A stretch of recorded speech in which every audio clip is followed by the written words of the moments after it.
Ah! Hello. We're back, unfortunately. And yeah, housekeeping. I'm recording off of something else. If you see me look down, I'm looking at my notes. I don't want to, I'm not rehearsing this. I'm just tired. I think we're all tired, and I'm just gonna read my notes as best as I can about this whole situation going on, and that's that. Secondly, yeah, I know I was supposed to talk about the cease and desist, which I'm not sure if I'm going to redo because it's just been stuck in editing hell for a while now, and it mostly came down to details. And at this point, does it even matter if I not say those details? It's all this is unclear. So that'll come out eventually, maybe, who knows? I'm not even sure at this point. Anyway, hello, we're here to talk about this. So first off, the situation. Despite promises of a merger between USF and SFAI taking place, this is in fact not a merger at this point. It's an acquisition. Yeah, they were going through the period of their due diligence, looking at SFAI's records and seeing everything that's on the table as far as assets and such. But in the end, this just is no longer a merger. USF sent out a letter to multiple parties within SFAI's community and is communicating that it's essentially just acquiring all of SFAI that it wants. So SFAI is officially shutting down at the end of June, as stated back in February when the merger talks first started, and how these were very necessary talks, otherwise it wouldn't survive till the next year. At this point, everyone except for the dean are being dropped from this acquisition. So pretty much everyone is being laid off, and the students of SFAI are no longer allowed to continue. They're being completely dropped from both programs. Some of you might have a few questions, mostly pertaining to why. We don't really have many of these answers at this point. However, we can speculate a little bit. Where's my stick? First off, factors we know about the deal previously. So USF is currently looking at SFAI's assets as well as their liabilities at this point.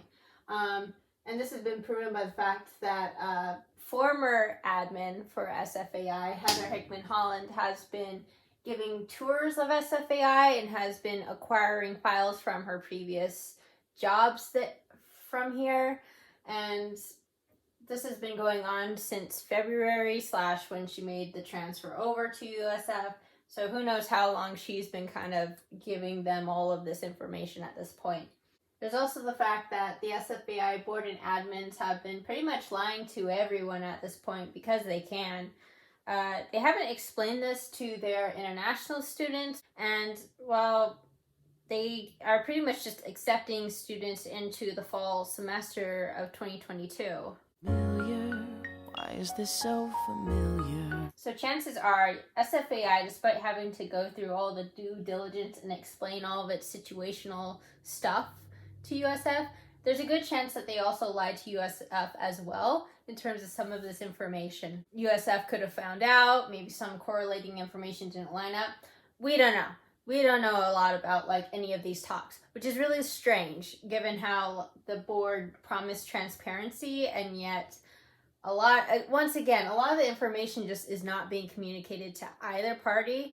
Or there's the possibility that USF, after looking into the statistics of SFAI, they realized that it's more of a liability to merge with SFAI than to just let it die. I say let it die. Let it die, let it die. Let it shrivel up and... Come on, who's with me, huh? Let it die, and then acquire it from the UC Regents after the Chestnut campus, which is the main property that they're looking at. Because if you all remember, the UC Regents are the ones who actually own the Chestnut campus. And this means that SFAI, again, as long as they are an art institution, they are allowed to keep the Chestnut campus. But if it ceases to exist, then this just goes back to the UC Regents, which means that USF can have the chance to just put an offer in for it. Who knows? There's also the fact that this deal might actually be null and voided by the declaration of bankruptcy. So who knows if the Chestnut campus even has to be a art institution at that point. Meaning, as a possible way to just save money and time and just effort, it might actually be easier for USF to just let SFAI die off. That way they can get the assets that they want and not have to worry about any of the liabilities. And to reiterate, SFAI's reputation has sank so much at this point that everyone is aware of what it has been doing for the past 2 years, 5 years, however how long this has been all going on. So as much as we like clowning on institutions, USF isn't stupid, and they're certainly not as incompetent as SFAI. They're aware of the liabilities that SFAI carries, even just from the outside perspective, which are, you've got the 2020 Attorney General investigation that's still taking place, the previous board chair. You've got the Diego Rivera mural scandal, which had reached international news, and so, you know, this asset is no longer even an asset because it's a landmark.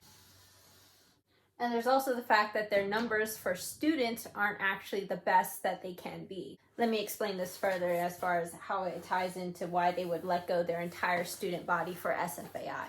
Universities, schools, institutions are all run on calculated numbers. Schools that have good rates of graduation and retention are, of course, going to see more students applying, more donors donating, and more students staying to pay for all 4 years.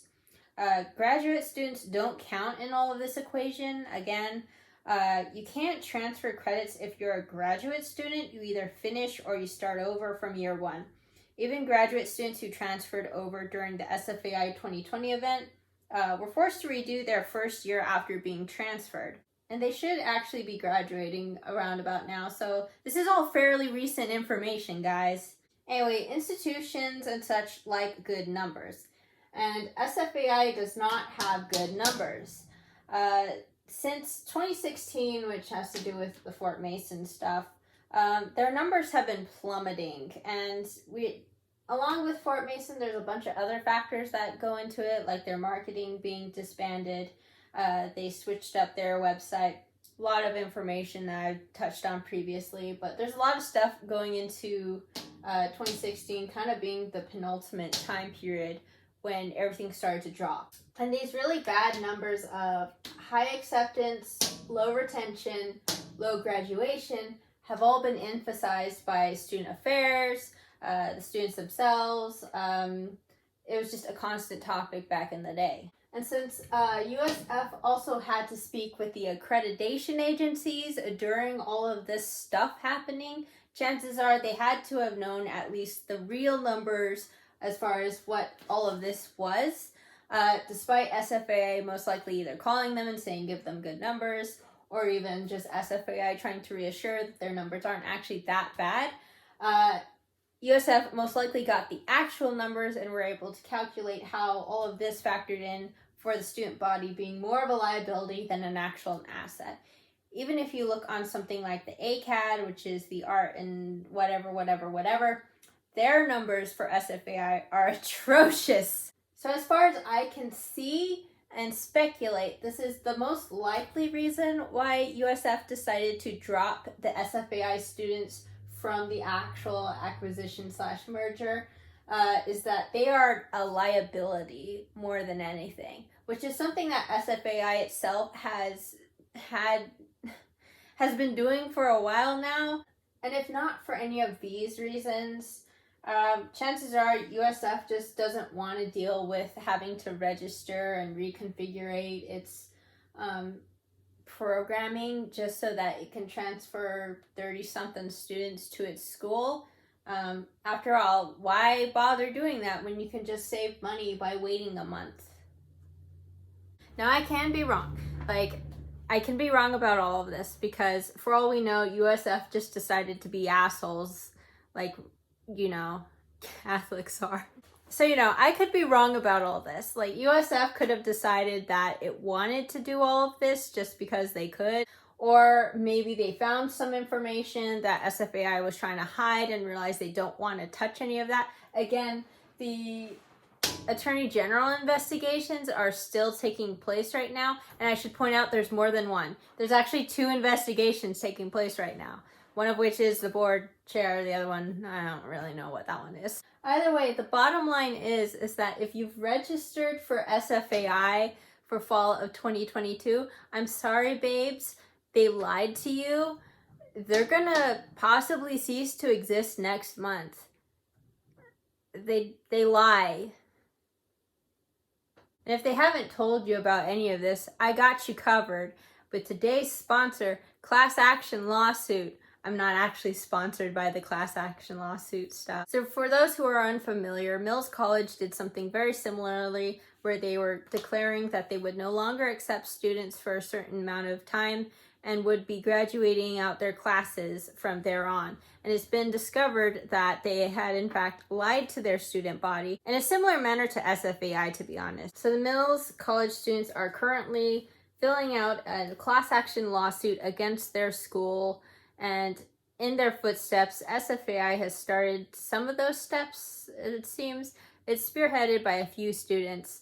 I'm not a student. Once again, I'm just an alumni. I'm just here for a fun time and just kind of watching, seeing as it all unfolds, because it's funny to me. Because I've gone through all this before. I've seen literally all of this happening before. Only obviously we don't have notes that are just lying around that's in the meadow for us to say, hey, look, they lied to us. This time, obviously, SFAI has nothing to hide because no one else is there. So, yeah, I think that's it. Bye. Why is this so familiar? Familiar, like something